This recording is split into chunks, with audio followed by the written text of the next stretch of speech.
Welcome to Financial Frames, where we break down the mental models that shape your financial life. Today, we're going to talk about a hidden mental trap that might be costing you a ton of money. It's called the sunk cost fallacy. Okay, so let me ask you something. Have you ever been in this situation? You're an hour into a movie, and you know, deep down, it's just awful. Like the plot makes no sense, the acting is questionable at best, but you stick it out, right? You stay till the bitter end. And if someone asks why, what do you say? Well, I paid for the ticket, right? We've all been there. That little voice, that's the sunk cost fallacy talking. And in this explainer, we're going to figure out how to shut it up for good. You know, this feeling goes way back. I mean, think about it. Since we were kids, we've had this idea drilled into us, waste not, want not. How many times did you hear, finish everything on your plate, or don't be a quitter? It's literally baked into us from a young age. And look, it comes from a good place, for sure.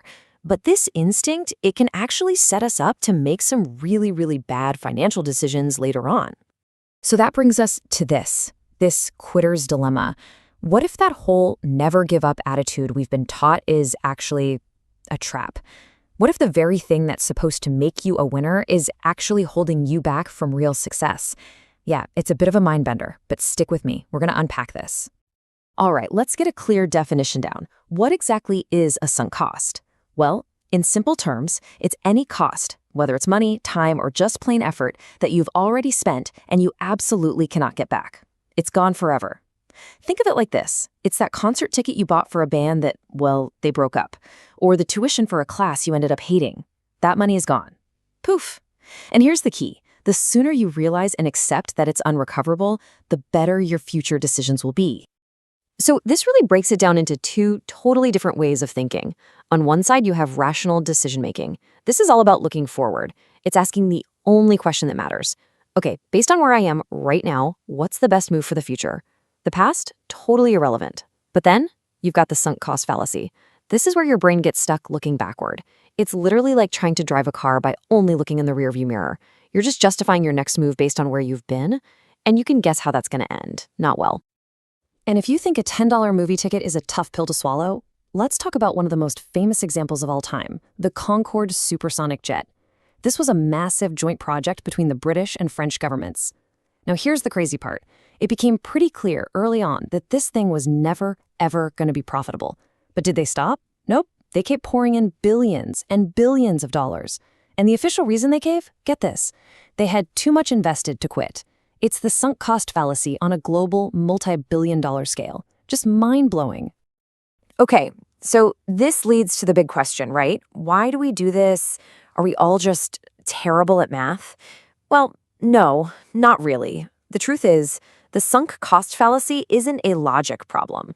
It's a deep-seated psychological trap. It's all about how our brains are wired. So let's pull back the curtain and see what's really going on inside our heads. All right, the first big reason is something we can all relate to, self-justification. Let's be honest, nobody likes to admit they made a mistake. It stings. So to protect our egos, instead of just cutting our losses and saying, oops, bad call, we do the opposite. We double down. We keep investing more time, more money, more energy, because continuing down that path somehow justifies our original decision. It's a way of telling ourselves, see, I wasn't wrong after all. But it's a dangerous game. And this quote from the Wall Street Journal just nails it. It's from a story about a massive bidding war for the department store at Bloomingdale's. At a certain point, the price got so high it made no financial sense. But the bidding continued. Why? We're not dealing in price anymore, but egos. One developer ended up overpaying by an insane $600 million and eventually went bankrupt. It wasn't about the investment anymore. It was about not wanting to be the one who lost. Pure ego. The second big reason gets a bit more into the science of our brains. It's called prospect theory, and the core idea is actually really simple. Psychologically, the pain of a loss feels way more intense than the pleasure of an equivalent gain. Think about it for a second. How would you feel if you lost $100 right now? Pretty bad, right? Now, how would you feel if you found $100? Good, for sure. But for most of us, the sting of that loss is way more powerful than the joy of the win. We are wired to avoid losses. And walking away from a bad investment feels like cementing a loss, so we'll do anything to avoid that feeling. So, does this affect everyone equally? Well, research suggests some of us might be more susceptible than others, and the answer is kind of surprising. It's not necessarily the impulsive risk takers. Actually, it's people who are high in traits like agreeableness and conscientiousness. The dependable, rule-following types. Why them? Well, it might be because they're so committed to finishing what they start that they stick with something long after it's become a bad idea. And listen, this feeling of I can't quit now, it's not just some vague idea. It's a real physical thing happening in your brain. Scientists have looked at this with brain scans, and they found that when you're facing a sunk cost decision, a specific part of your brain called the insula, your emotional core, lights up like crazy. It's basically the part of your brain that processes negative emotions, and it starts screaming at you, danger, waste, don't do it. That emotional gut punch is real, and it makes walking away incredibly difficult. Okay, so that's the psychology behind the trap. But here's the good news. Just by understanding this, you're already halfway to beating it. You can learn to override that screaming alarm in your brain. If you're finding this explainer valuable and you're ready to get more tools to make smarter decisions, now would be an awesome time to hit that like button and subscribe to Financial Frames. It really helps us out, and we've got a lot more of these mental models to break down for you. All right, so now that we've talked all about how bad this is, I'm going to throw a little twist at you. What if I told you that honoring a sunk cost isn't always a fallacy? That sometimes sticking with a project that looks like a loser is actually the rational thing to do? Yeah, it gets a little complicated. Let's look at the exceptions. So, it turns out there are a few specific situations where what looks like the sunk cost fallacy is actually a smart, calculated move.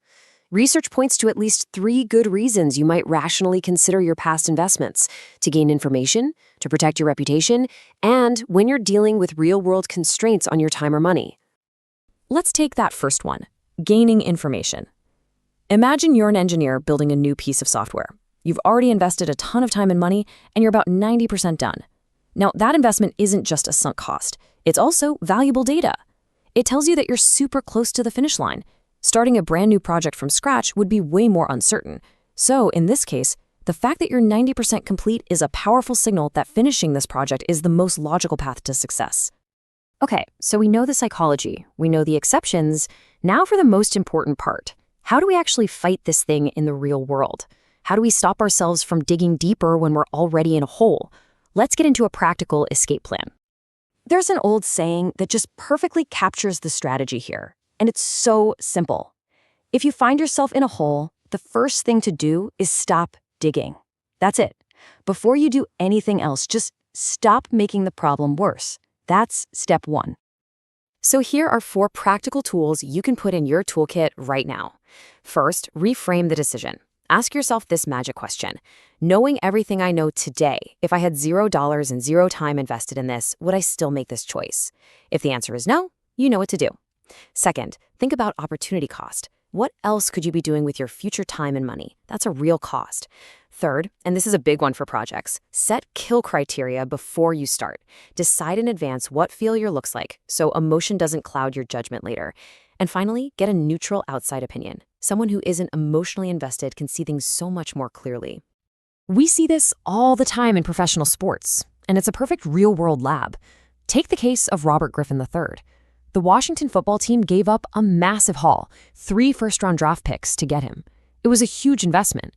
But after some injuries and poor performance, it became clear he wasn't the long-term solution.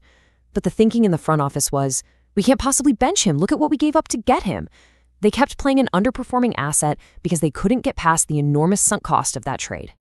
So when you boil it all down, the takeaway is actually incredibly simple, but it's not always easy to follow.